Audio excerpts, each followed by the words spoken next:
जो सतलोक ले जाएंगे वो साधु कोई और।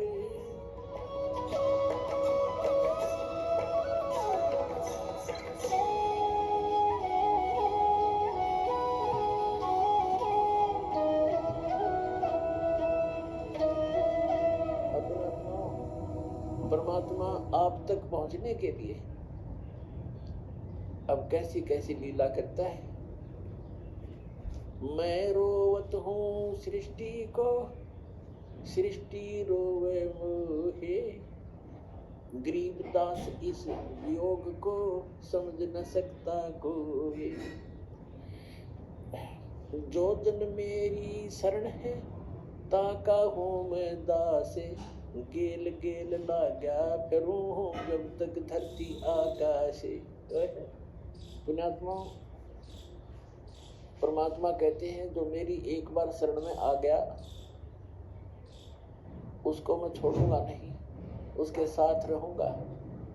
ठीक है, उसका दुर्भाग्य है वो जो यहाँ से निकल नहीं पा रहा, फिर भी परमात्मा इतना दयालु है, आपके पीछे पीछे फिर रहा है। अपना आत्मा विचार करो, ये पुस्तक आपको प्राप्त हुई या टीवी सुनने को प्राप्त हुआ। एक परिवार के 3, 4, 5 सदस्य हैं, जिनमें से 3 को ये ज्ञान समझ में आ गया, उनकी इच्छा बनी हम नाम लेंगे, दीक्षा लेंगे, कल्याण करवाएंगे। उन्होंने दीक्षा ले ली, प्रतिदिन अपना नित्यनियम आरती श्रमेणी और सारा कुछ कर रहे हैं, मंत्र कर रहे हैं, सत्संग में भी आ रहे हैं। और बाकी शेष 2 हैं वो बिल्कुल सोचते भी नहीं, कहते हैं तो भी नो के तुम ही कर लो, तुम ही पार हो जाना, हम तो फिर देख लेंगे। अब फिर क्या देख लेंगे, गधा बने पाछा तो कुम्हार देखेगा, आप क्या देखोगे? कड़म मारेगा लठ, 2.5 मन का बोरा होगा कमर के ऊपर, फिर देख लेंगे। अब देखना, अब है ज्ञान, समझो। अब वो क्यों नहीं आते? जैसे कल का सत्संग जो था सुबह का, उसमें ये था कि 2 प्रकार से मानव शरीर प्राप्त होता है। एक तो पिछले पुण्य कर्मों के आधार से मानव शरीर लगातार 2, 4, 10, 50, 100 भी हो सकते हैं, ज्यादा भी हो सकते हैं, लेकिन वो पूंजी समाप्त हो जाएगी, फिर 83 लाख योनियों में जाना ही पड़ेगा यदि उस मनुष्य जीवन के दौरान आपको तत्वदर्शी संत नहीं मिला। अब जो प्रश्न चल रहा है, मानव शरीर प्राप्त करके जो प्राणी सद्भक्ति नहीं करते, 2 प्रकार से मानव शरीर प्राप्त होता है। एक तो बता दिया आपको पूर्व जन्मों से, जैसे परमात्मा सन 1398 में सतलोक से चलकर आए थे, 1518 तक 120 वर्ष इस धरातल पर रहे, काशी के अंदर बनारस में दुल्हे के कार्य करते रहे और अपने बच्चों को एक समय में 1,000 स्थान पर प्रकट होकर परमात्मा ज्ञान सुनाया करते थे, उनको लाभ देते थे, आशीर्वाद देते थे, सुख हो जाता था, वो मंत्र जाप करते थे। 64 लाख शेष हो गए थे उस दानक के, दुल्हे के, एक गरीब दोहड़ी में बैठे व्यक्ति के 64 लाख से इतना सुख दिया था परमात्मा ने। तो उस समय आपको चार्ज कर गया भगवान कबीर भगवान, और उससे आपके मनुष्य जीवन होते हुए आ रहे 64 लाख शेष थे उस टाइम। 64 लाख, ना कोई मीडिया था, ना कोई माइक स्पीकर था। वो परमात्मा असंख्य रूप बना सकता है, तो जिस कारण से उसने आप सभी को चार्ज किया, आपके मनुष्य जीवन होते हुए आ रहे हैं, और आप पूजाएं भले दूसरी करते रहे, लेकिन पूर्व जन्म की बैटरी चार्ज थी, आपको सुख मिलते रहे।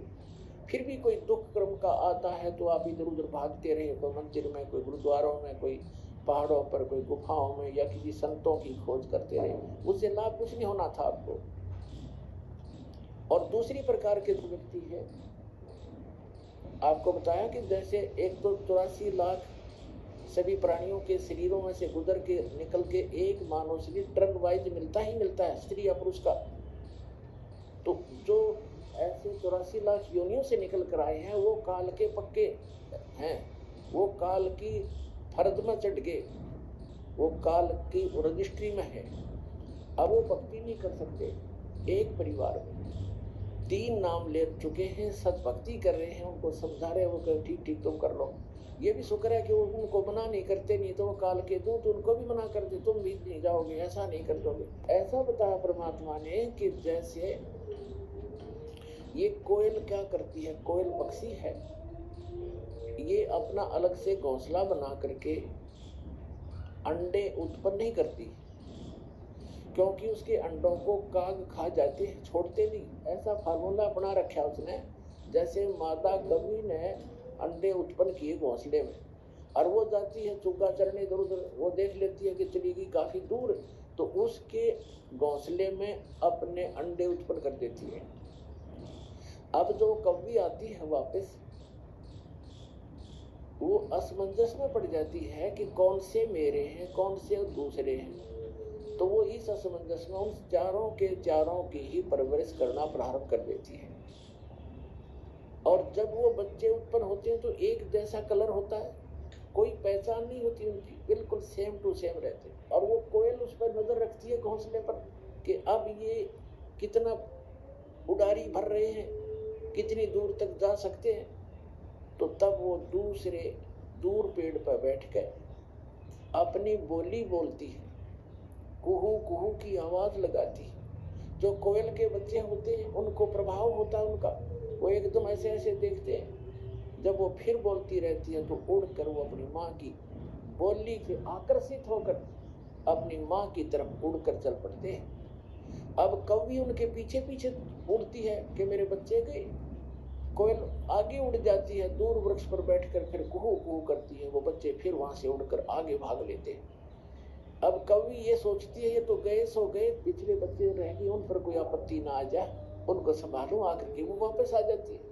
तो कहने का भाव ये है कि उस घोंसले में 4 बच्चे थे, 2 कोयल के 2 काग के। कोयल वालों के वहां बोली असर करगी, काग वालों के बा में भी नहीं, वो देख नहीं रहे, वही बैठे आराम से। तो इसी प्रकार समझना, जो परमात्मा के पूर्व जन्म के संस्कारी बच्चे हैं, संस्कारवश एक ही घर में जन्म भी है, जो काल वाले हैं वो नहीं मानेंगे, और जो कोयल के बच्चे हैं वो सतलोक आश्रम पर वाला जल्दी आ लेंगे, ज्यादा देर नहीं लगाएंगे। यानी जो परमात्मा के बच्चे हैं, पूर्व जन्म के संस्कारी हैं, वो शीघ्र आ जाएंगे। परिवार के परिवार आ रहे हैं, वो सारे के सारे कोयल के हैं, भले वो काल के घोंसले में यहाँ यानी इस लोक में जन्म हो गया, पर एक जैसी क्रिया थी पहले, तो अब बदल जाएंगी, एकदम चेंज हो जाएंगी सब क्रियाएं, भक्तों की भक्तों जैसे लक्षण हो जाएंगे। तो इस प्रकार तो क्या बताते हैं परमात्मा, जो जन मेरी शरण है ताका होम दासे, गेल गेल लाग्या फिरूं जब तक धरती आकाशे।